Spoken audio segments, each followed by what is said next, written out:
order. The MAG Regional Council is now officially called to order. Before we begin our business, I'd like to welcome an old friend of all of ours, Jackie Meck,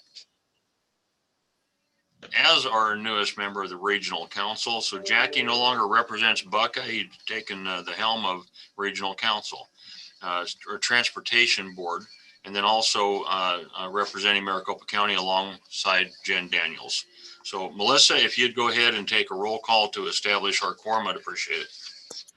Thank you, Mr. Chairman, members of the Regional Council. I'll call your name. Please unmute and indicate if you're present for the record. Mayor Barney. Present. Thank you.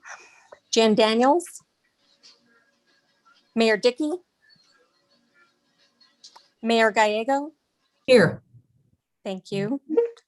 Supervisor Goodman. Mayor Hall. Mayor Hartke. President Javier. Mayor Hermosillo. Supervisor Hickman. Mayor LaVault. Here I am. Thank you. Governor Lewis. Mayor Lord. Present. Thank you. Jackie Meck. Present. Thank you. Mayor Molina. Present. Thank you. Mayor Osborne. Present. Thank you. Mayor Ortega. Present. Thank you. Mayor Pereira. Present.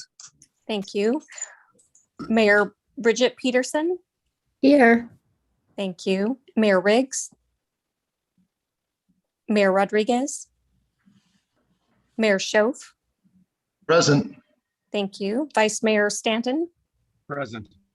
Thank you. Mayor Weiss. Present. Thank you. Mayor Wilson. Present. Thank you. And I think I saw Mayor Hermosillo join. Thank you. Our chair is present. Is there anyone that I missed? Jen Daniels is here. Thank you. Jen Mayor Daniels. Carlett is here. Oh, Mayor Carlett. I am showing that we are one short on quorum, but Eric, should we check that again? Yeah, why don't we real quickly? I have it at quorum, so I think we missed a couple people, Mayor Carlott and Jen Daniels. I think we have a quorum, but let's run through it just to make sure. Okay, here we go again. Everybody, Mayor Barney. Present. Thank you. Mayor Carlett. I'm here. Thank you. Jen Daniels. Here. Thank you. Mayor Dickey. Mayor Gallego. Here, I'm here. Sorry about that. Oh, thank you, Mayor Dickey. Mayor Gallego. Also here. Thank you. Mayor Hall. Mayor Hartke. President Javier. Mayor Hermosillo. I think Mayor Hermosillo, I was told is on, but is having trouble with audio. Supervisor Hickman. Mayor LaVault. Still here. Thank you. Governor Lewis. Mayor Lord. Present. Thank you. Jackie Meck. Present. Thank you. Mayor Molina. Present. Thank you. Mayor Osborne. Present. Thank you. Mayor Pereira. Mayor Bridget Peterson. Here. Pereira present. Thank you. Thank you, Mayor Pereira. Mayor Riggs. Mayor Rodriguez. Mayor Schoaf. I'm present. Thank you, Mayor. Vice Mayor Stanton. Present. Thank you. Mayor Weiss. Here. Thank you. Mayor Wilson. Here. Thank you. And our chairman is here. And we do have a quorum. Is there anyone else that I missed? You did not ask for Mayor Ortega after Osborne this time. Thank you. And Thank I you, Mayor think, Ortega. I don't know if I was incognito or you didn't recognize me with my hat on, but okay. Okay, we do have a quorum. All right, very good. All attendees entered the meeting muted. Please remember to unmute your device before making an attempt to speak. And then also, please mute your device when you're not speaking. It helps create a positive experience for all attendees. We operate our committee meetings in full transparency, giving public access to the committee meetings. Do we have any people other than our committee? Any speaker cards, anyone wishing to speak? Yes, thank you, Chairman, members of the committee or the council. We do have one public comment, and that is from Dana Kennedy, representing the AARP Arizona. I will begin comment. Hello, for the record, my name is Dana Kennedy, and I represent AARP Arizona. We are a nonprofit, nonpartisan organization with over 900,000 members in the state of Arizona.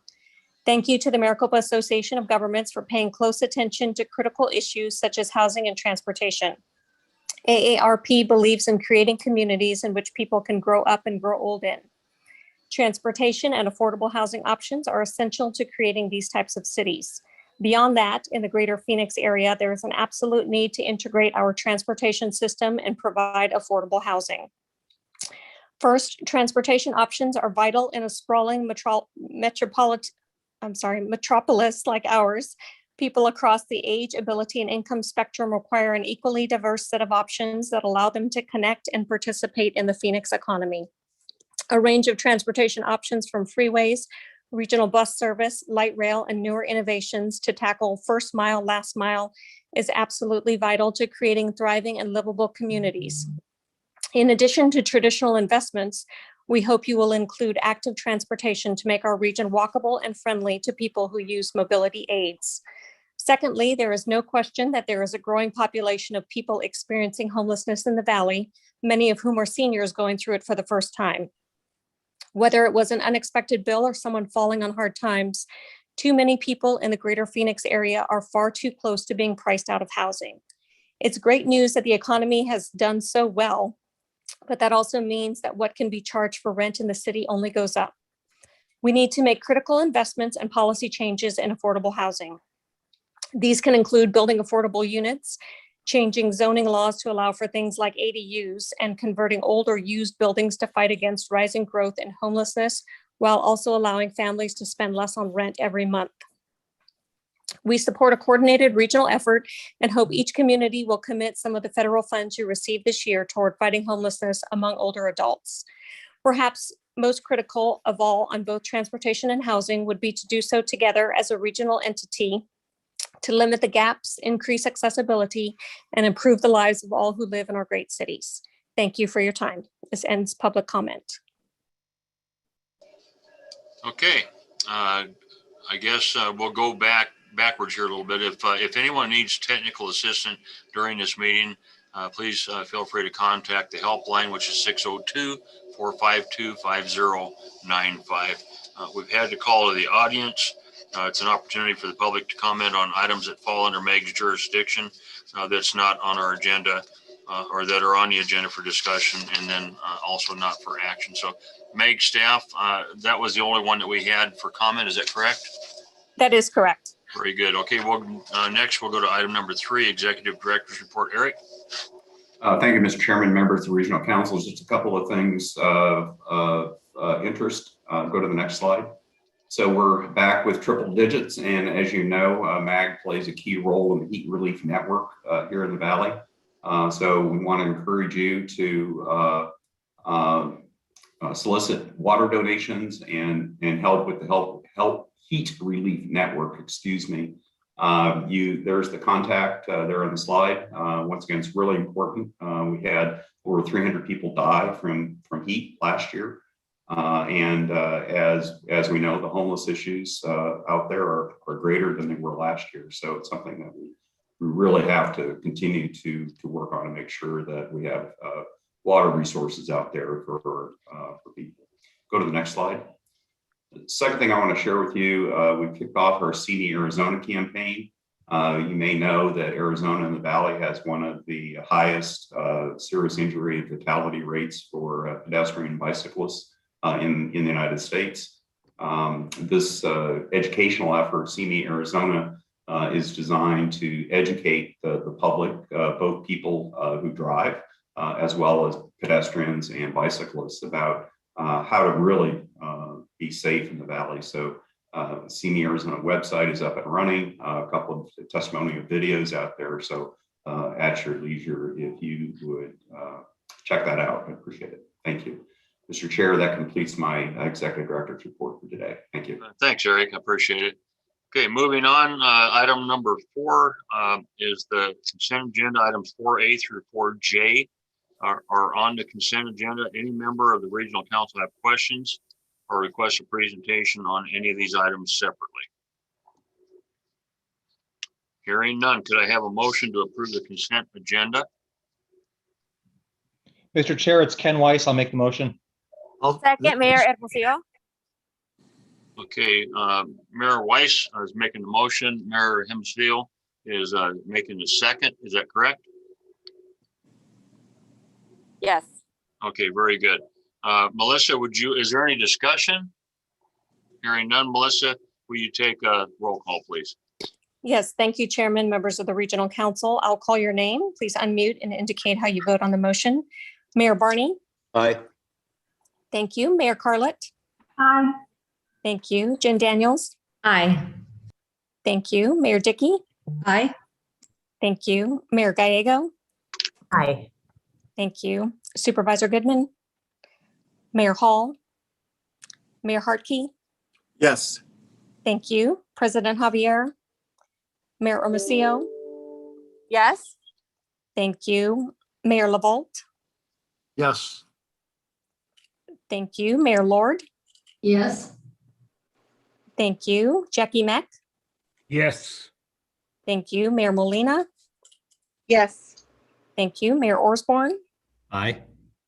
Thank you. Mayor Ortega? Yes. Thank you. Mayor Pereira? Yes. Thank you. Mayor Peterson? Yes. Thank you. Mayor Riggs? Mayor Rodriguez? Mayor Schoaf?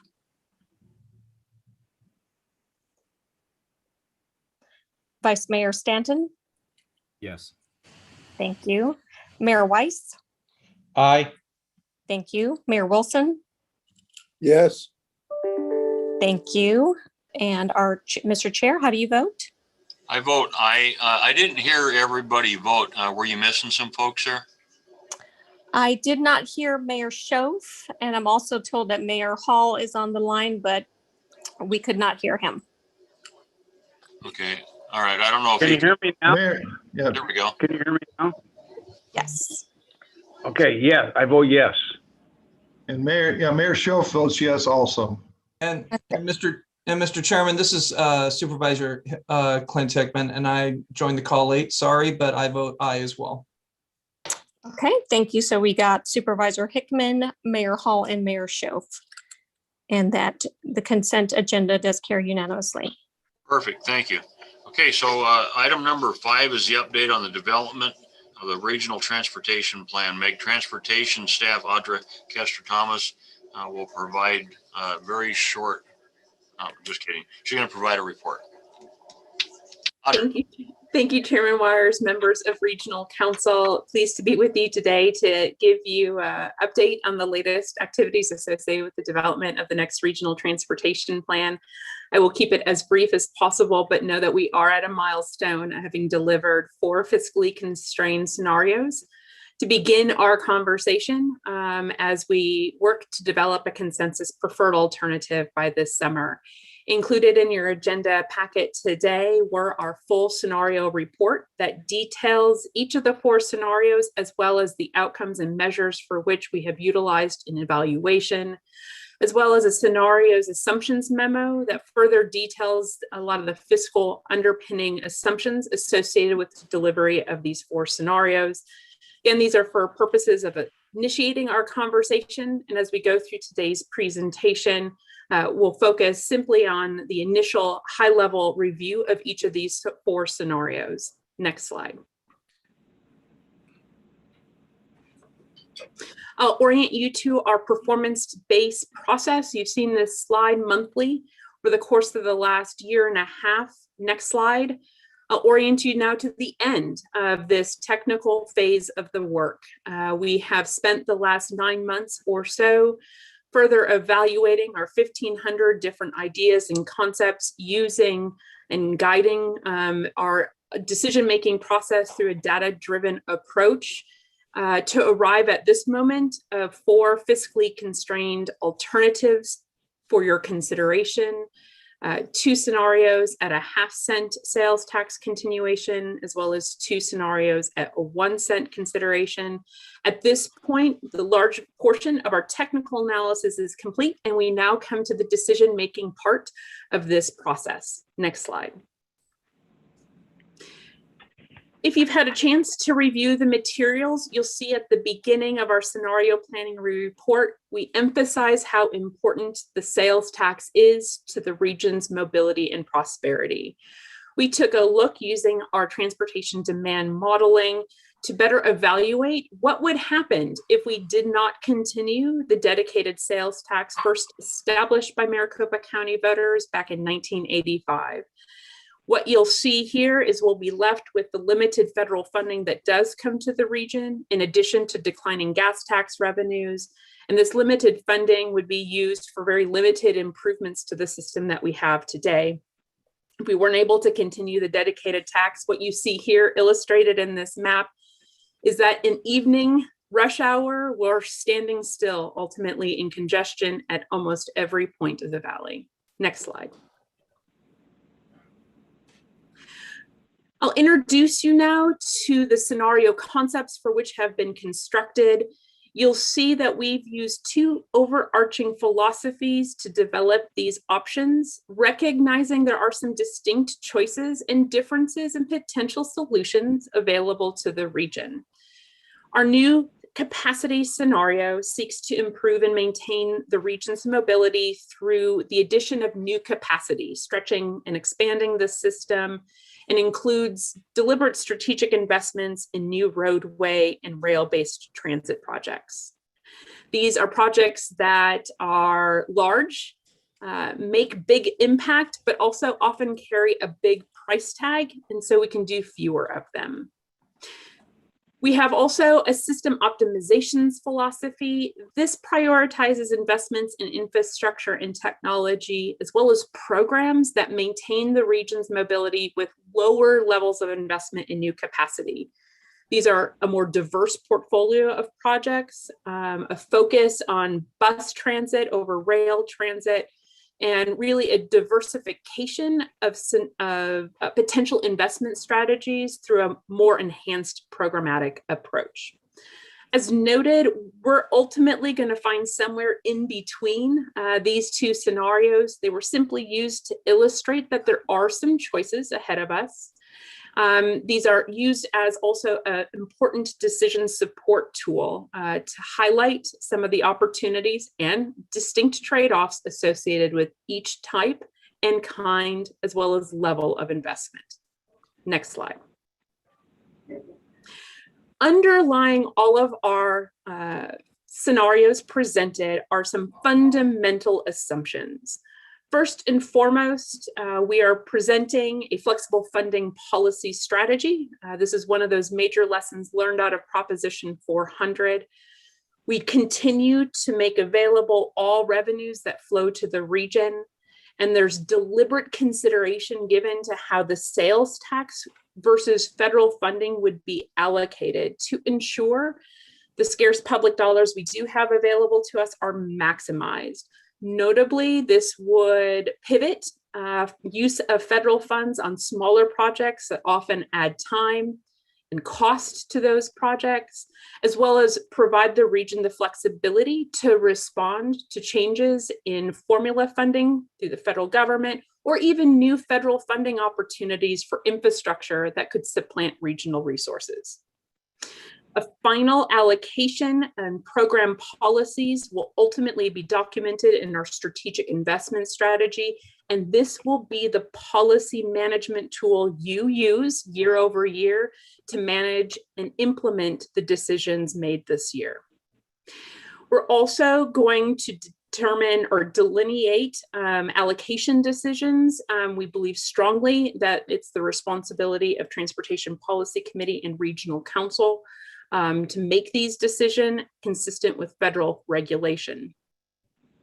Once we deliver a final investment strategy, we will apply inflation. Currently, all project cost estimates and revenue projections are shown in constant 2020 dollars. Regional balance is maintained across the 3 subregions, East, Central, and West, in all 4 scenarios. And the project and program assumptions, as I've already indicated, are further detailed in the scenario assumptions memo that accompany your memo packet today. Next slide. We'll review from a high level each of our 4 scenarios, and we'll start with our half-cent scenarios. Next slide. Our half-cent new capacity scenario, again, maintains or aims to improve, I should say, the region's mobility through the addition of new capacity, including strategic investments in roadway and rail-based transit. You'll see here considerable investment of freeway expansion, including 2 segments of the SR30, the center and eastern segment, 1 new bus rapid transit route, and 3 light rail extensions to the west, in addition to 1 streetcar extension to the east, Mesa Riverview. Because of the several large capital investments, as I mentioned previously, this scenario does include the smallest investment in program areas like technology and safety. Next slide. The system optimization half-cent scenario prioritizes investments in infrastructure, technology, and programs that improve or maintain the region's mobility with a less significant investment in new capacity. This scenario includes 4 bus rapid transit routes, 2 light rail extensions, significant investment in program areas like technology and active transportation, also known as bicycle and pedestrian investments. And of the 4 scenarios, represents the smallest investment in new or expanded freeways. Next slide. If you've had a chance to review the scenario planning report, you'll see a lot of data that is exhibited within that document. I'll use this slide for reference, comparing the 2 half-cent scenarios to today. That's that gray bar at the top. And juxtaposed to a no extension alternative if we weren't to continue the sales tax. And what you'll see here, and a big message that we certainly want to deliver, is no matter what kind of investment we make in the region, we will not be able to keep pace with growing congestion. Ultimately, our job is to identify the strategies that best mitigate future congestion and the impacts of growth our region is anticipated to receive. And what you'll see here is in both half-cent scenarios, we are able to mitigate and make progress on important things like level of service, congestion, and hours spent in delay. Ultimately, however, we have been able to demonstrate that the system optimization scenario, where we're squeezing more out of our system and optimizing it, does make sizable improvements, especially utilizing those technological advancements in ITS. Next slide. We'll move now to the 1-cent scenarios, where we're able to demonstrate if we were to increase the sales tax component of available revenues, how much more we would be able to deliver to the region. Next slide. Again, I'll orient you to the new capacity 1-cent scenario. Again, this is a scenario that further increases our investment in fixed assets with increased funding to freeways, interchanges, and grade separations, in addition to a larger expansion in new freeways, added general purpose lanes, and HOV lanes. This ultimately represents the largest investment in our arterial grid or street network. It does include 4 proposed bus rapid transit lines, 3 light rail extensions, and 1 streetcar extension. And it is a scenario that we've been able to demonstrate a partial amount of funding for the potential capital investment of commuter rail, a system of up to 110 miles that would certainly uniquely connect parts of our region. It does not include all funding for commuter rail and zero funding, of course, for the operation of light rail, as is consistent with our Proposition 400 era policy that high capacity transit operations are carried at the local level. Ultimately, this has the largest investment in freeway expansion and is one of the alternatives for which we're considering. Next slide. Finally, our fourth scenario, the system optimization 1 cent scenario, increases investment into solutions that maximize the use of our existing facilities. There are additional programmatic investments in this scenario, including large investments in intelligent transportation systems and emerging technology, as well as widening and expanding our existing freeway system while also delivering a very diverse transit portfolio. Both 1 cent scenarios further expand regional bus transit to provide needed coverage for existing demand and added frequency throughout the region. And this system optimization 1 cent scenario specifically delivers the largest investment in transit of the 4 scenarios, including a robust bus rapid transit program with 6 proposed lines, 3 light rail extensions, and ultimately, as noted, the largest investment to expand regional bus service. This package also adds important widenings to our current freeway system, includes improvements to TIs or traffic interchanges throughout the region, and ultimately includes the largest investment into programs like active transportation, emerging technology, and transportation demand management. Next slide.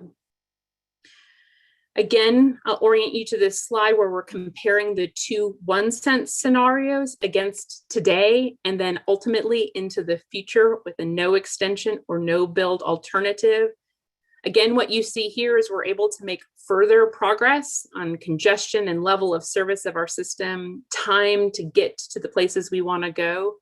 But we are going to continue to see real impacts associated with the growth that we are planning to experience in this region. Next slide. We've provided you a lot of information already. We've used this at a glance slide to characterize the deliberate projects that are identified in each of the 4 scenarios and across the 2 funding levels. It's handy to see the distribution of projects, certainly, but please note this does not include or represent the programmatic investments, whether they're bus transit, active transportation, safety, and ITS that are certainly integral to each of these 4 scenarios. You will see the distribution of investment between the 2 funding options of a half cent at $28 billion total, in addition to our federal funding, or $3 billion if we double the sales tax that we have today. Next slide. We have just concluded a big push in public engagement. We hosted 6 different virtual meetings, had live chats with our planners, used the opportunity to push people to our website in our interactive map where individuals can further explore these 4 scenarios, provide feedback to individual projects. We've been asked and invited to present at many organizations, civic or otherwise, interested in this program. We continue to take solicitations for presentations over the upcoming weeks.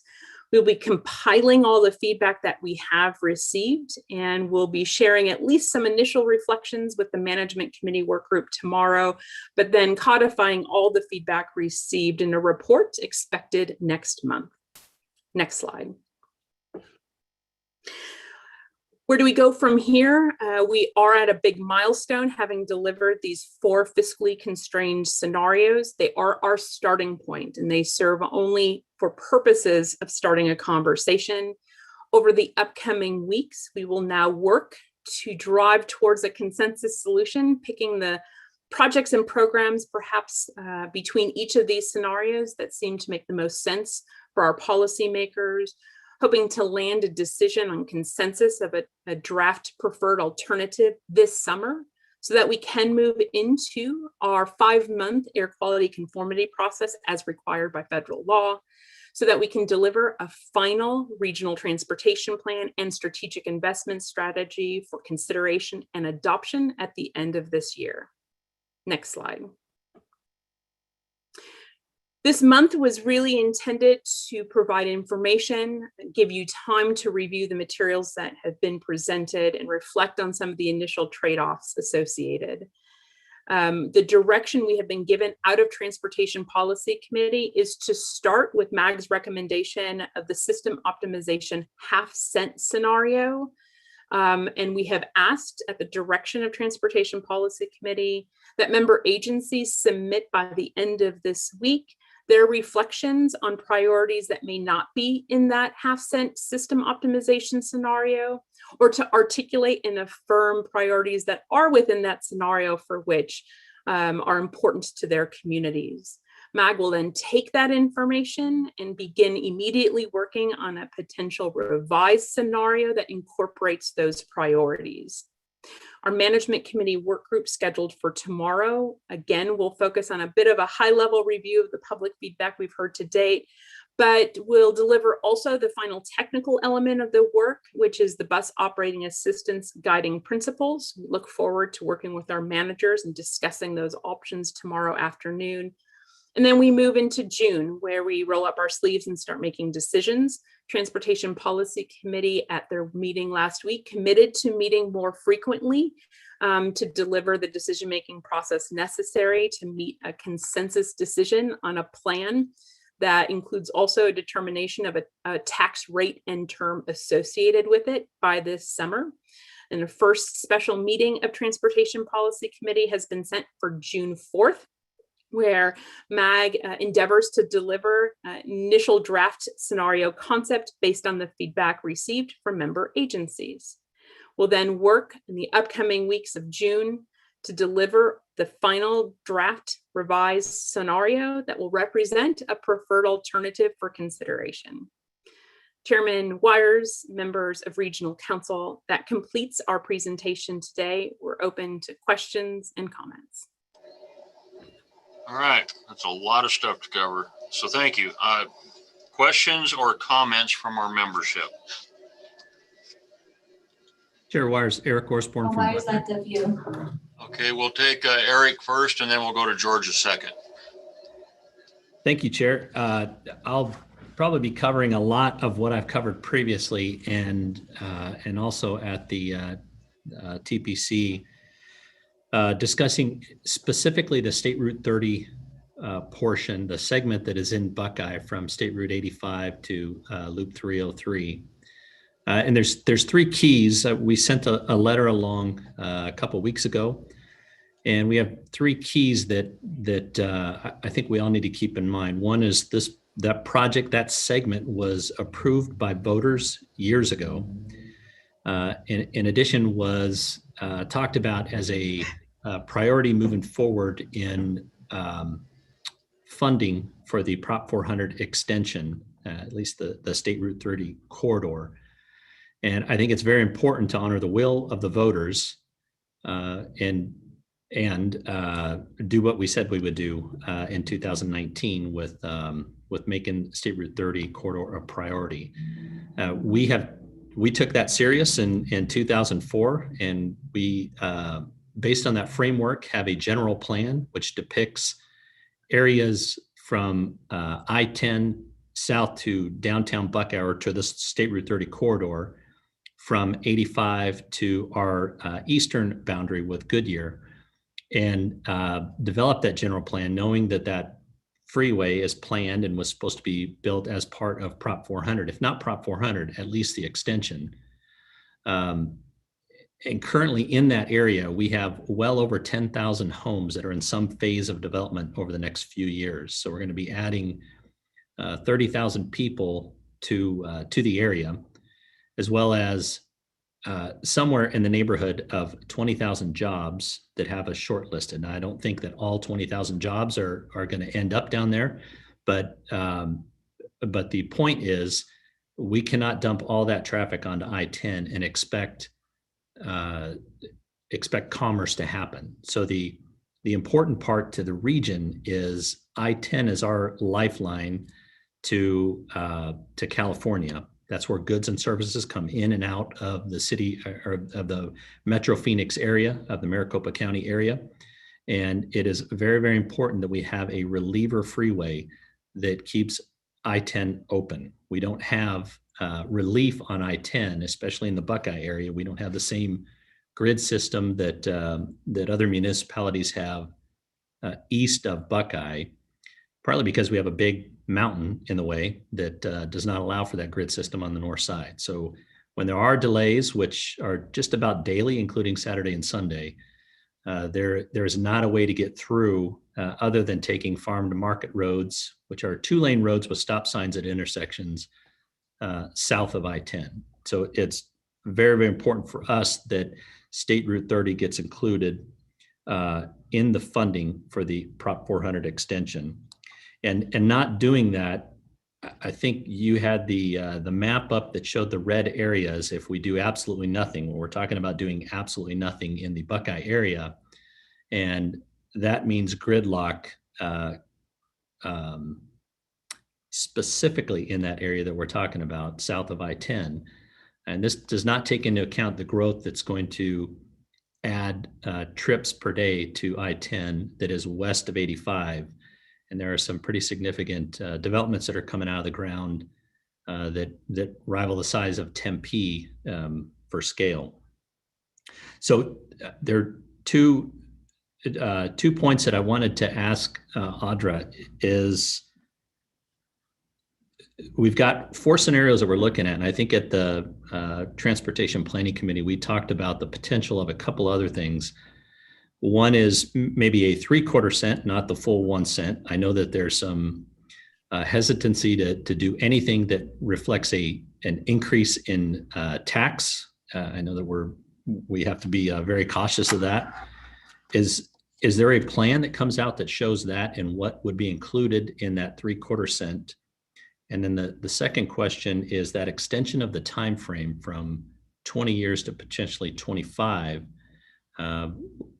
What does that do? And if you don't have those answers, how soon do we have scenarios that reflect both of those potential options?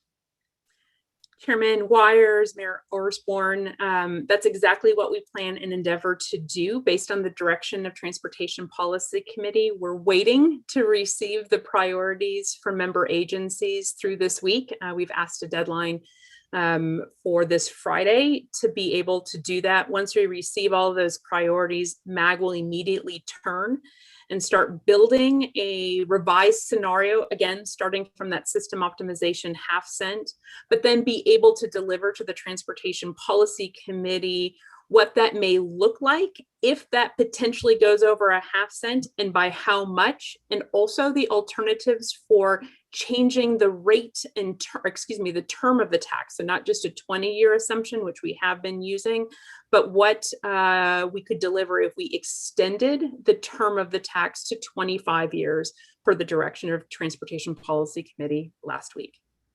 Okay, great. So I think that'll be very, very important moving forward to have that information so that we can make a very educated decision out ahead. So I think the bottom line for us is the time for this segment of State Route 30 is now, and congestion is only going to get worse, and costs in the future are going to go up, as this is predominantly farmland that this corridor would go through right now.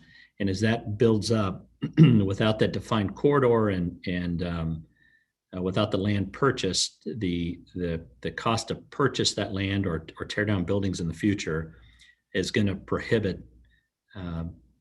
State Route 30 moving forward. So those are my 2 cents. Chair, thank you very much for the time. All right, thank you. We'll go to Mayor Lord. Was there somebody else that wanted to speak next? Are you ready? Yeah, I'm just trying to get them lined up so everybody's ready to go. Mr. Chair, it's Ken Weiss. If it's Okay, Ken, we'll take you after Georgia. Thank you, sir. And Mr. Chair, it's Tom Schoaf. I just have a short question. Okay, on what was just presented? On what was presented in this whole overall presentation. Okay, Tom, let me go ahead and get Georgia and Ken out of the way, and then we'll take you, okay? These men are always going. Go ahead, Georgia. Good morning. First of all, thank you to Mag, to Mayor Gallego for the leadership to begin this difficult conversation with the half-cent system optimization scenario. We were fortunate this week to hold a study session to vet the scenarios thoroughly with my fellow council members. And we have a strong consensus to this is a good starting point. I am hopeful and I do look forward for the further consideration of increasing the life of the tax from 20 years to 25 years to allow us the flexibility to consider other portions of the State Route 30 transit and emerging technologies. Thank you for the opportunity. All right, thank you, Georgia. Ken, you're up. Thank you, Mr. Chair. Over the weekend, I spent some time going back and looking at Prop 400 and the lead up to the legislative vote and the lead up to the November vote in 2004. As a reminder, that vote passed by a margin of 58 to 42%. In the state of Arizona at the time, a very Republican leading state, a very conservative state at the time, that is an overwhelming victory, and it speaks to the effort and time that was put in by MAG staff and stakeholders in the process. And I would say that because I think going forward with Prop 500, as the state's dynamics have changed from conservative to a little bit more progressive, and the split in the legislature, both in the Senate and the House side, I think it's up to this body to consider all funding mechanisms, whether it's half cent, 3/4, and 1 cent. And I would wholeheartedly support George's look at 25 years instead of 20 years. I think the 25 years allows us to do the full build out of SR 30 that benefits not only the West Valley, but benefits Phoenix with their proposed high-tech corridor along the 202, and also supports the efforts of East Valley cities as they try and get their products from market internationally in Mexico and to California. So I would support the full build out of the SR 30 and full consideration, if we don't go with a 3/4 or 1 cent, to look at what the options are for a full build out of SR 30 and the extension from 20 years to 25 years. Thank you, Mr. Chair. All right, thank you. And I would just like to remind everybody, this is talking about Prop 400, not 500, so we don't get people confused on it. It is 400, sort of on steroids. Next up is Litchfield Parks Mayor. Thank you, Mr. Chairman. Thank you to all those who have worked so hard to get this process to the point where it is today. I'm going to withhold comments on things like State Road 30 because I've made them in the past, and I don't want to take up the committee's time to restate them. But I do have one question. That is, one of the assumptions was that you would maintain regional balance.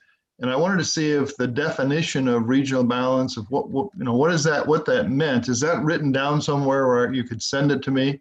I'd like to understand how that's being applied.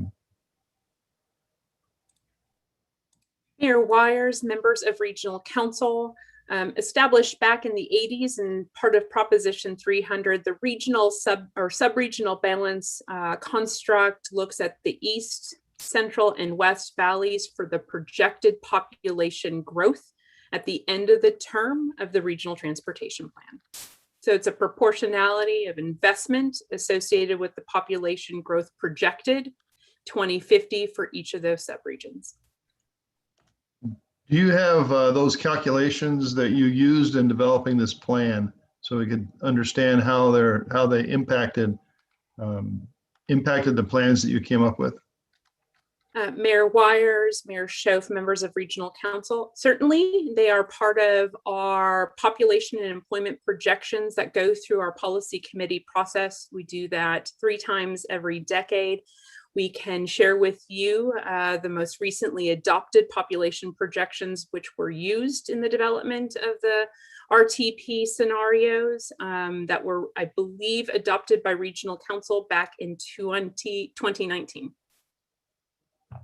And those, you have calculations that were applied to these various investment groups in terms of understanding that the decisions or allocations were made that you end up with something that's consistent with those population projections? Yes, Mayor. Yeah, I just would like to see them so I understand. I'd like to understand a little bit of the weeds, I guess. I know that I understand the 50,000 foot level. Now I'd just like to see some of the weeds in terms of how the allocations were made.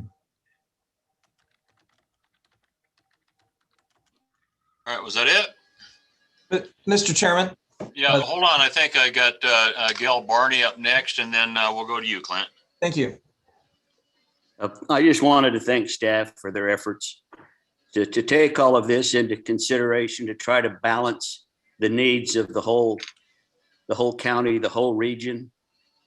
It's been Herculean, and they've tried to take everybody's input, everybody's thoughts, and then put it on paper and try to get us to talk about it in a manner that is appropriate. And I do appreciate that with staff. I also think that the half-cent is just the starting point, and we're not going to be able to accomplish the needs of this region, even with the cent tax. I don't know that it would be possible to even do a cent. There's going to be a lot of people discouraged by what comes out of this because of all of the wants aren't going to be handled. There are more wants than there's going to be money for. So I would like to thank staff for all the work they've done in trying to balance everything out and bringing us together and letting us converse about this and getting some priorities. So thank you to staff. All right, thank you. Clint, you're up. Thank you, Chairman. And again, also my thanks to the staff. And I don't know, I get a chance to look at this because of my vast district and the cities that are in it as a total regional, not just unincorporated area. So I totally concur with all the comments that have been made so far, as well as Mayor Schoaf's wanting to look a little bit more in the weeds about how we're getting to this point. I just reflect back as a longtime resident and seeing votes made by people that were here before, especially votes that they took to get freeways built massively in the East Valley for the people that were coming there. And now all of us West Valley mayors just feel the growth every day of these new residents on I-10.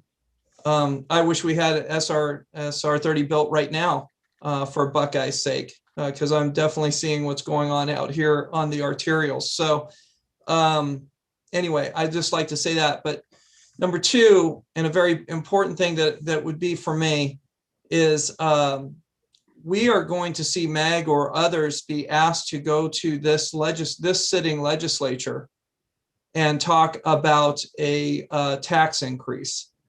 And I wanted to know, is this absolutely the best time? I would like to be helpful in that pursuit, but I don't see anyone other than one person as being a friend to me in the state Senate right now. I think you guys have all seen that. Is this the right time, or is this the only time to get this done? Because I see a lot of discussions and a lot of big talk, but now we're talking about what someone's going to say during an election year versus what they are going to vote on.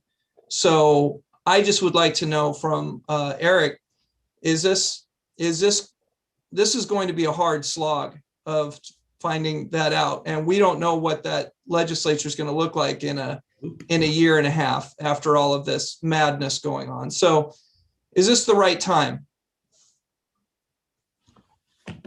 Mayor Wires, Supervisor Hickman, members of the Regional Council, a very good question. Obviously, we've been monitoring the events over the last few months, and I must say I'm concerned about how we do this in the legislature this coming session because of the issues that we see today. And once again, it's not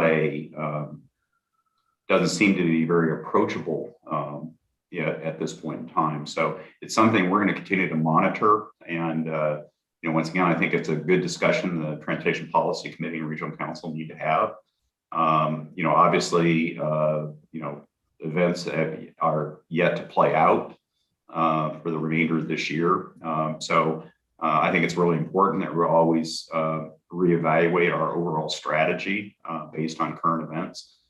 We think we have done the public opinion poll of voters and got really good positive response. One of the concerns was how do people feel about their economic security? If you're going to ask them to extend the tax or actually increase the tax possibly, in times of bad economic times, it's not a good time to ask people to reach into their pocket and pay some more money. But we got really positive response from the voters. And so I think the voters are there. I think survey results indicate that they appreciate the investments this region has made, starting with Prop 300 and then on to Prop 400. But Supervisor Hickman, you're exactly right. It is a big concern. Once again, we have not had any recent discussions with the legislature. They've been busy. And we hope to re-engage, have some re-engagement in those discussions this summer. But once again, I think it's really important that we always keep in mind, our legislative strategy. Last thing we want to do is go at the wrong time. So it's something that we'll continue to seek counsel from you all who are involved in all this, and make sure that we're on the right track. Hope that answers your question. Thank you, Eric. Mayor Wires? Mayor Carlott, go ahead.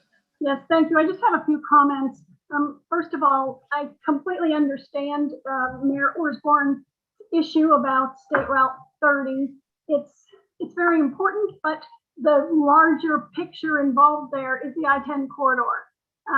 It definitely needs a reliever, and certainly Buckeye needs to deal with all of the homes that are being built out there and all the growth that's happening. But the I-10 corridor is definitely a regional issue. It's a regional project. It's not a West Valley. It's not a Middle. It's not an East Valley. It goes across our entire state, and it needs to be handled on a regional basis and even segregated. I mean, it's interstate commerce. If we don't make that stretch of roads safe for trucks to travel, it's going to be to the demise of our economic development. So we all need to consider that when we talk about I-10 or when we talk about a reliever for I-10. I also want to concur with Supervisor Hickman. The legislature that we have right now, and I think you've all seen who that is and what they're doing and how they think, that's who is going to be choosing to put this on the ballot or not. I cannot imagine presenting them with a tax increase and having them put that on the ballot. I think it's either going to be repackaged as they choose to repackage it, or it's just going to be declined. And then we are going to be in that situation where you showed that 2050 slide, excuse me, that is nothing but congestion. That's where we're going to be if we try, in my opinion, if we try to push forward any kind of a tax increase. I think, it's a positive aspect of going an extra 5 years instead of 20, going 25 years. But we also have to consider the amount of growth that's going to happen in that period of time and where that growth is going to happen.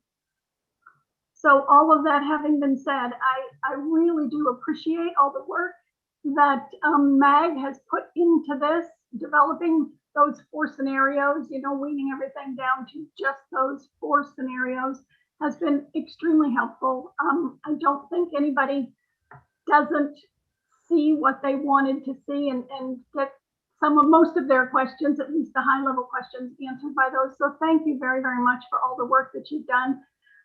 But I have a little bit of an issue with the way things are divided into, middle, east, and west, because we're really talking about what affects an entire region, all of our population, our current and future population, versus subregions or smaller populations. And I think we need to look at those from the point of view, a really high level point of view, looking down how many of our residents are going to be impacted by these roads, these scenarios, these aspects of expenditure.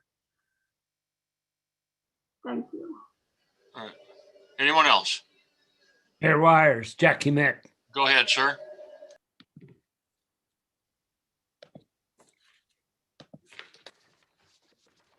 I will be repeating a little bit what was said, and I'll cut some of it out.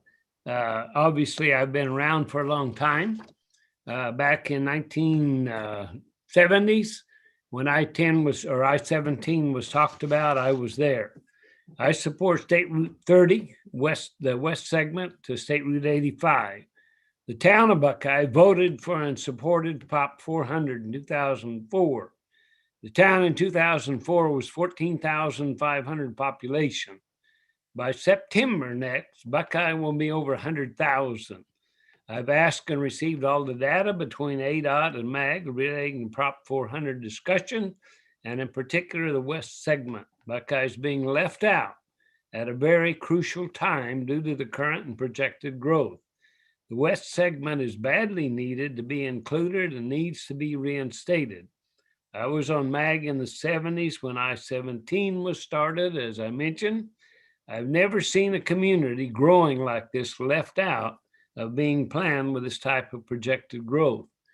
The West Valley, in particular I-10, is the western gateway to the Valley of the Sun. All of the Long Beach traffic goes through Buckeye.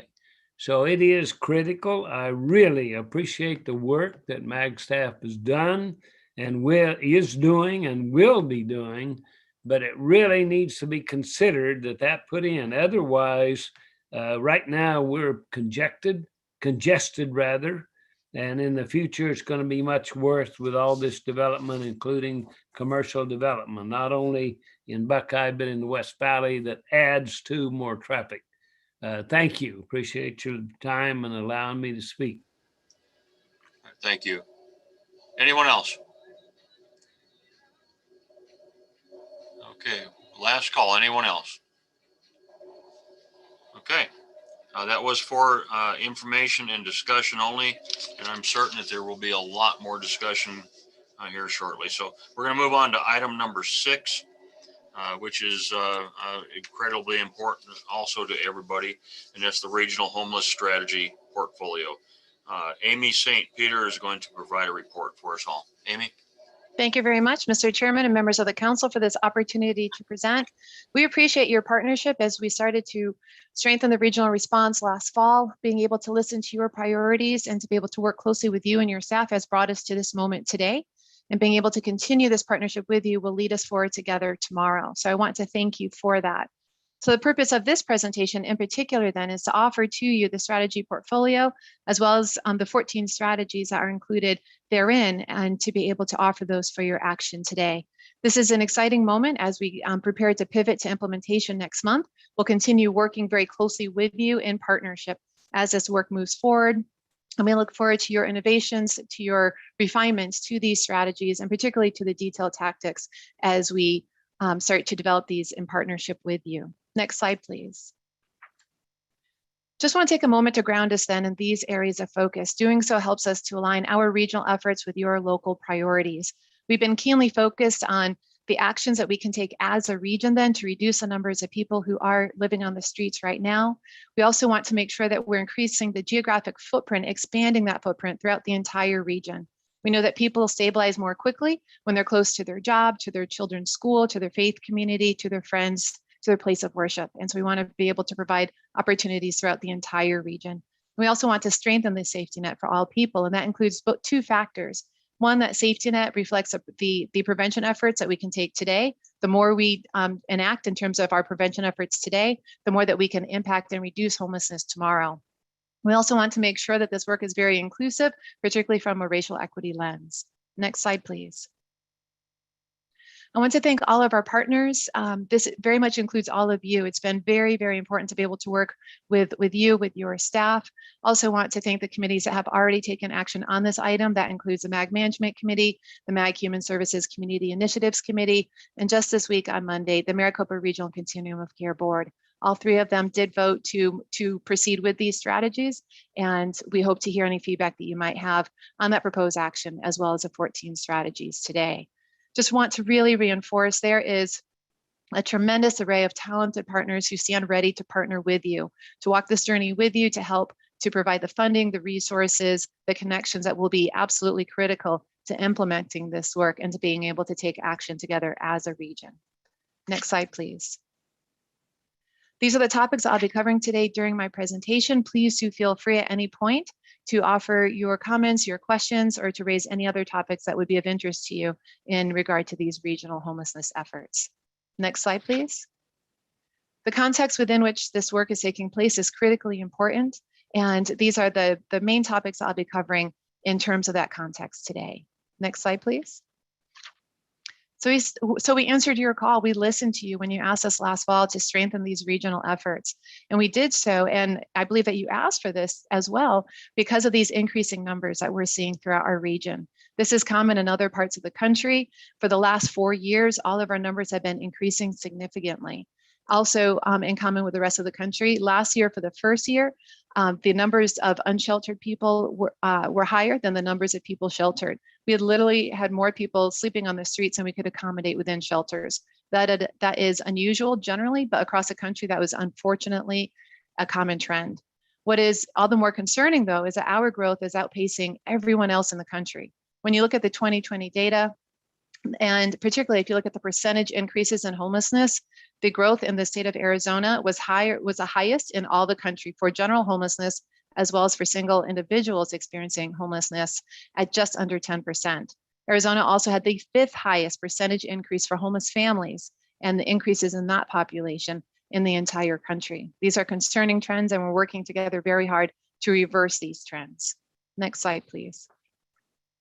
There are a number of different factors that contribute to these increases. This is common throughout the country. You'll see that low-wage workers have been disproportionately impacted by the economic impacts of COVID-19. So we see this across the country. Next slide, please. But what we don't see as much throughout the country, and that really what fuels our increases in homelessness in part, is the fact that our supply of affordable housing is decreasing. While that's good news for landlords who can charge more for rents, it's bad news for people who are just struggling to make ends meet. You can see that over the past 10 years, our supply of affordable rental units has decreased by about 60%. Next slide, please. Owning a home is also more out of reach to more and more people every day. At same trend, it's decreased in terms of affordable housing units and single homes by more than 60%. Next slide, please. At last month's regional council meeting, you asked for updated data on eviction. So the chart in front of you includes the most current data. Also, if you look online with the meeting materials for today, you'll see that we've provided this data by community, by month over the past few years. And so we're eager to be able to provide this information to you because this is a critical component of this picture that we're facing right now. You can see the impact of the moratorium on evictions, the positive impact that it had. When that moratorium is lifted, we do expect to see the numbers of people experiencing homelessness increase all the more. Next slide, please. When we talk to people who are experiencing homelessness right now, they cite a wide variety of different reasons that contributed to them losing their homes. The top 3 reasons are family disputes, economic reasons, as well as eviction. You will notice that mental health and substance use issues are also cited, although to a lesser extent. Next slide, please. At last month's regional council meeting as well, you asked for some additional information about mental health, substance use, and homelessness. We are responding to that request in a few different ways. Also, part of that conversation was about ASU's study called Richard's Reality, which cited that it's just more cost effective to be able to house people who are experiencing mental health issues and extended periods of homelessness than it is to have them continue in their homelessness. This most current study, also updated by ASU, indicates the same. It's just more cost effective. In response to your request, we are proceeding with 2 different directions of activity right now. One is that we do have a survey that has been sent out to all of our member agencies to be able to collect data from you about the various ways that you're addressing mental health and homelessness. We'll be using the results of this survey to be able to lift up those best practices, as well as to work collaboratively with you to help fill those gaps. And we'll be excited to share those results with you in the coming months. Also underway is the development of scenarios that were requested at the April Management Committee meeting. We are developing these scenarios in partnership with Applied Economics, as well as Solari Crisis and Health Services, who's providing a significant amount of the data, supported by Homebase, our consultant. This effort is led by azmag.gov on our policy planning team. With these scenarios, we are developing them using local current data. We'll be presenting that analysis to you at your meeting next month. We are very much focused on the priorities that we've heard from you in the development of those scenarios. So we will have one focus on what are the additional number of housing units, shelter beds, and other services that will be needed to reduce chronic homelessness, particularly those with mental health and substance use issues. Another scenario will focus on reducing family homelessness. And then the third will focus on reducing the numbers of unsheltered homelessness. We will also be preparing a scenario that reflects the additional need that would be brought about by the surge in terms of those economic impacts of COVID-19, such as a moratorium being lifted on evictions. So we're hard at work right now using very good data, thanks to our partners, and we will be sharing that with you in terms of the results for your consideration next month. We are also looking into the opioid settlement. You can see a tremendous amount of funds will be coming into the state of Arizona, particularly into this county. The allocations have not yet been determined, but we will continue to monitor that as we hear additional details. Next slide, please. As important as it is to consider interventions such as permanent housing and affordable housing, it's also very important to consider prevention. And so we want to take a look at the populations who are at risk throughout the region. And you'll see it over the next couple of slides that this very much affects all communities in the region. While not all communities necessarily have a high number as indicated by the point in time count in terms of the numbers of people experiencing homelessness, you will find that there are people at risk in just about every community throughout the region. One indicator for this are the locations of callers to 211 who are seeking assistance for housing and for homeless assistance programs as well. So on this map, you'll see that those calls are being placed throughout the region to varying degrees. Next slide, please. You'll also see that people are losing their jobs throughout the region and they are filing for unemployment. So you can see where those benefits are being paid in communities throughout this region, but particularly for communities that may not have high numbers of people experiencing homelessness right now, prevention may be a really appropriate and viable opportunity for them to participate fully in these regional efforts. Next slide, please. And this dispersion of need becomes even more pronounced when you consider the households who are spending more than 30% of their income every month on housing costs alone. This makes them particularly vulnerable to losing their home. This is the commonly accepted measure of looking at the at-risk population. Next slide, please. While need is present throughout the region, you can see that housing and that shelter beds and housing units are not necessarily located in all parts of the region. People do stabilize more quickly in their home community, whether they're housed or unhoused. And so we are looking at how can we provide a variety of different solutions throughout the region to support people where they are. Next slide, please. This is where we are right now in our timeline. We are right in the middle of that blue circle. These regional strategies have been prepared for you on the basis of extensive research and outreach. Given your action today and your direction, we'll be pivoting to implementation, continuing to work very closely with you and our other partners to be able to offer the detail, the outcome measures that will be achieved as a result of implementing these strategies. Next slide, please. I'd like to take just a moment then to cover what is included in the proposed action for today and what is not. Next slide, please. So the material that you see in front of you in terms of the strategy portfolio, you've seen all of these different individual elements. This is the first time though that you're seeing this in one place in one report. The portfolio includes a variety of different things that you've been looking at since January, as well as those 14 strategies that were developed in partnership with you and with your staff and others throughout the region. Next slide, please. This is what's not included in the action. There is a significant amount of work underway and still really needing to be done. We are hard at work right now to develop projections of the additional housing units and shelter beds that will be needed to meet the need and to be able to achieve our collective goals in the region. We are on the basis of that cost analysis and those projections developing regional funding targets, as well as those regional funding scenarios. One very important point to note, though, with that regional funding is that it will be multi-sector. We need investments from the private sector as well as the public sector. And when we're looking at possibilities for that public sector, that's a wide range of partners, such as those that you might not always consider, such as Access, which has millions of dollars allocated to funding services for people experiencing homelessness that could be coupled with capital investments coming from other funding sources.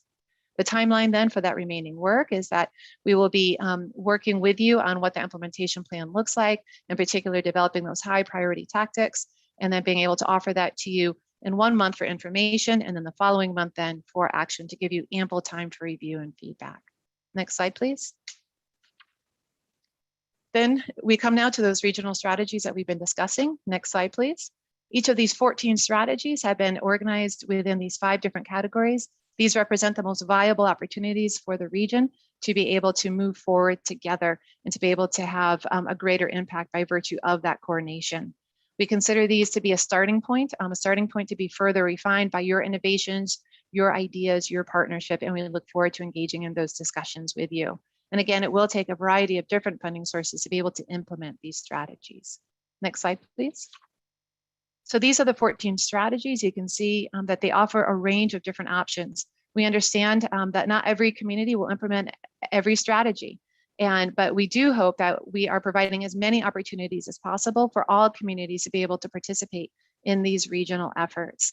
We look forward to working with you to providing a variety of different funding sources that could be braided to support these efforts moving forward. I do also want to note that the strategy concerning COVID-19 relief funds has been expanded to include coordination around all funding sources, to making sure that we're working closely with one another to be able to cover any gaps and to reduce any duplication that might come about if we were not working closely together. Thankfully, there is a lot of coordination already underway, particularly in terms of that funding. We hope to leverage that and to build on that and to be able to further support that and to be able to receive those really good benefits. We have a number of partners who are really ready and are already working in this space. They will be carrying forward a number of these strategies. When we consider the strategies that would be directly driven by you, our member agencies, it may only be 2 or 3. And so we're asking for your partnership, but not with the expectation that you would fully fund or implement all of these strategies in every community. Rather, it's a regional approach with a lot of different funding sources and many partners pulling together to make this happen. Next slide, please. These are the next steps then as we move forward in this very important work with you. We do hope that you'll register for that capstone event on June 10th. The registration link is on the screen and has been sent to you as well as to your staff. We will be eager to follow up on the mental health survey with you and to be able to share those results. We will continue diligently to work on those regional funding targets and scenarios, bringing those to you for your information and for your feedback. Through all of this work, it's critically important to make sure that you have continuing and ongoing access to the data that's been gathered as a result of these efforts through planning tools such as Hand Up, which is our interactive mapping tool, and we'll be eager to circle back with the implementation or the action plan for you, knowing that there are a lot of partners really standing by your side, ready to work with you. Next slide, please. And again, this is the action that's been proposed for today. This is what has been voted on successfully by the MAG Management Committee, the MAG Human Services Community Initiatives Committee, as well as the Maricopa Regional Continuum of Care Board, which just took action this Monday. Next slide, please. That does conclude my formal presentation. Again, I'd like to thank you for all of the feedback. It's been instrumental to ensuring that these regional efforts are responsive to your local priorities. We look forward to working with you in the coming months to be able to put all of this into action. That concludes my presentation. I would be happy to take any questions that you might have. Mr. Chairman, back to you. Great job, Amy. Questions from the council? Anyone? Georgia, you have your hand up. All right, thank you. I appreciate the intention and the incredible efforts of MAG staff to bring these strategies to us today. And I look forward to continuing this conversation with my colleagues with one understanding and mutual respect as everyone enters this conversation from a very different vantage point and with different needs for their communities. I know I've heard these words in this presentation. I appreciate that, Amy.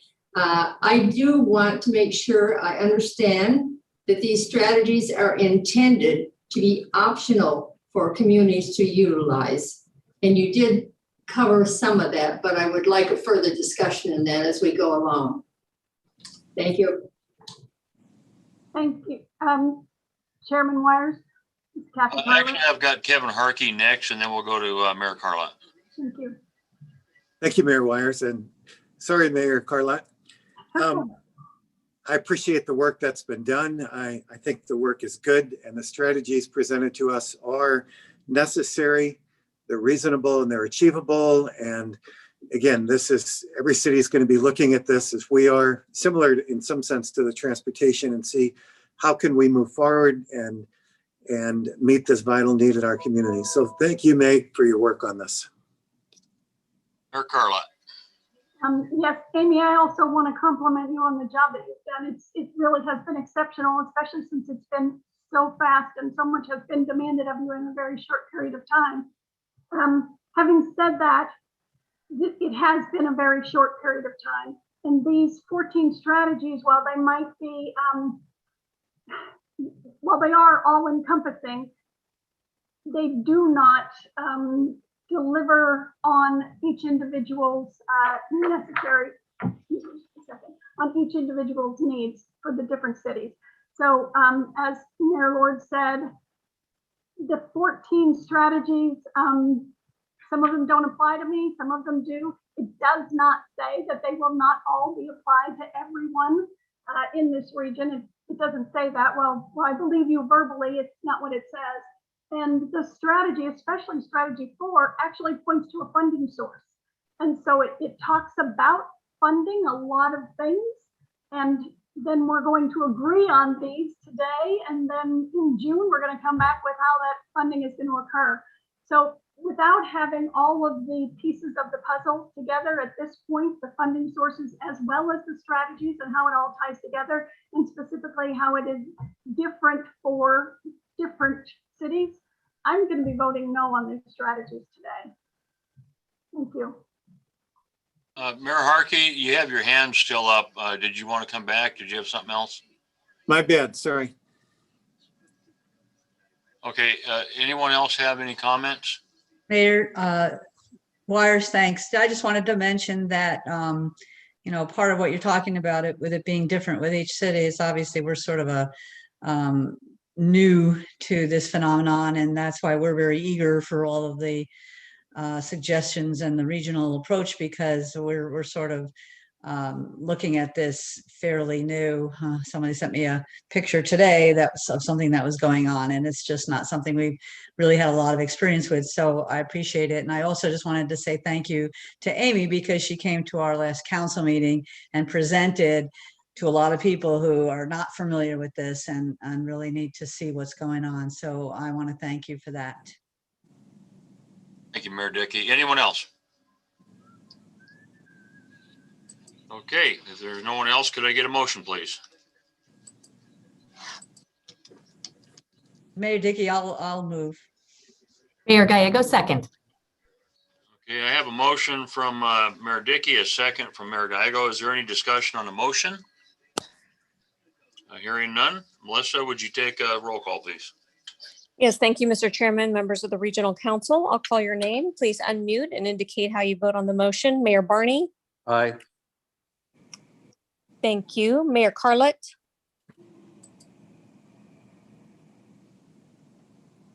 Mayor Carlett. I vote no. Thank you, Mayor. Jan Daniels. Aye. Mayor Dickey. Aye. Thank you. Mayor Gallego. Aye. Thank you. Mayor Hall. Aye. Thank Aye. you. Mayor Hartkey. Aye. Thank you. Mayor Hermosillo. Aye. Thank you. Supervisor Hickman. I'm going to vote no, just so Kathy won't feel alone.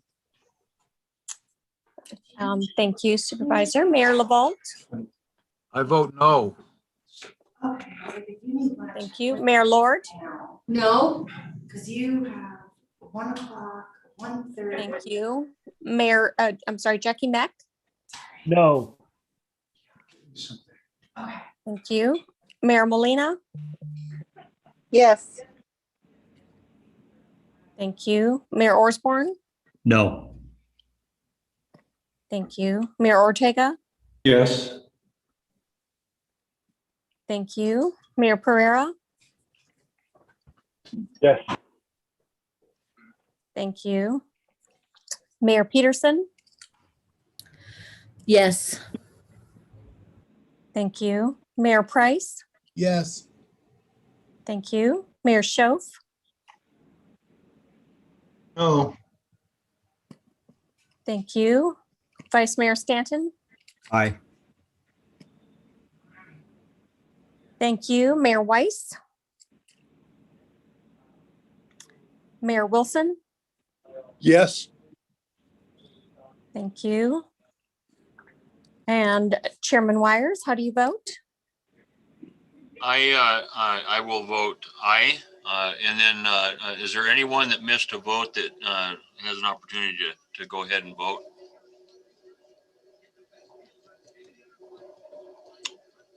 Let me just, There you go, Melissa. okay, so we had 15 members voting in favor of the motion and 7 voting against the motion, so that motion does carry. Thank you. Okay, item number 7, nominating committee recommendations. Nominating committee chair, Mayor Osborne will provide a report. Thank you, Chair. It's been my pleasure to serve as the chair of the 2021 MAG Regional Council Nominating Committee and manage the grueling schedule related to that. Of course, I'm kidding. Earlier today, the nominating committee met and made recommendations for the positions of chair, vice chair, treasurer, and 3 at-large members for the coming year 2021-2022. In accordance with the nomination process, the past chair also serves on the executive committee. The election will be held at the June 23rd, 2021 Regional Council Annual Meeting. And the slate recommended by the nominating committee is as follows. Chair will be Mayor John Giles, City of Mesa. Vice Chair, Mayor Ken Weiss, City of Avondale. Treasurer, Mayor Kate Gallego, City of Phoenix. At-large member, Mayor Les Peterson, Town of Carefree. At-large member, Mayor Kevin Hartke, City of Chandler.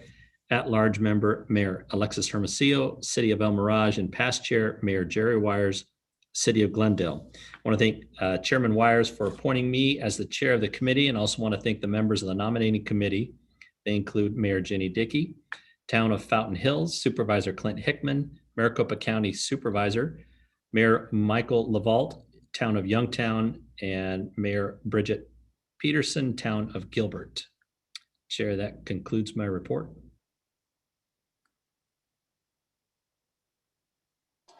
Okay, well, very good. Thank you. We have any questions from our membership? Hearing none, there is no action on this item today. The Regional Council will vote on the Executive Committee members at our June meeting. Item number 8, the next item is a legislative update. Nathan, anything to report today? Thank you, Mr. Chairman, members of the Regional Council. I'll be brief in my statements. Just issues that we're tracking on the federal side. Of course, conversations are ongoing about the proposed infrastructure bill, also known as the American Jobs Plan. We see negotiations going on, including the administration lowering its request from $2.25 trillion to now $1.7 trillion is the offer. The GOP senators are expected to announce a counteroffer on infrastructure tomorrow, understanding that the new offer will be close to $1 trillion over 8 years. That is up from their first proposal of $568 billion over 5 years. This is also running up against surface transportation reauthorization. So that is currently set to expire on September 30. We are currently operating under an extension. The Senate Environment and Public Works will mark up a 5-year, $304 billion federal aid highway funding reauthorization today, in fact. And all this, of course, not that there's enough going on. We're anticipating the White House budget to be released later this week. Hopefully that'll provide a little bit more clarity and certainty in the details on the jobs plan and reauthorization. So we'll look for those negotiations across a number of fronts to continue. Just a note on the state update, of course, budget conversations continue to be worked on. We know that there are a number of infrastructure projects listed under earmarks, if you will. Also some paving around the state and other transportation provisions that might be included in the budget.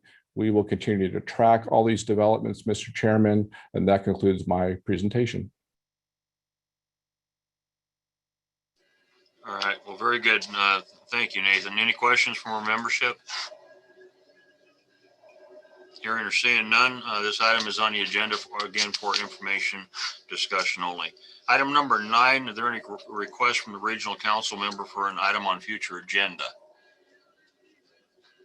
Hearing none. Item number 10, if everybody has a pen and paper, I'd ask that you write a phone number down for me. It's 602-908-1094. You're going to hear a name that you're familiar with, but it's not the same guy. Scott Butler, not of Mesa, gave me a call and was asking for proclamations for mental health awareness. And it's something that all of us, I don't care what city you're in, all of us are having issues with just that. He had asked, could we do a proclamation recognizing mental health awareness?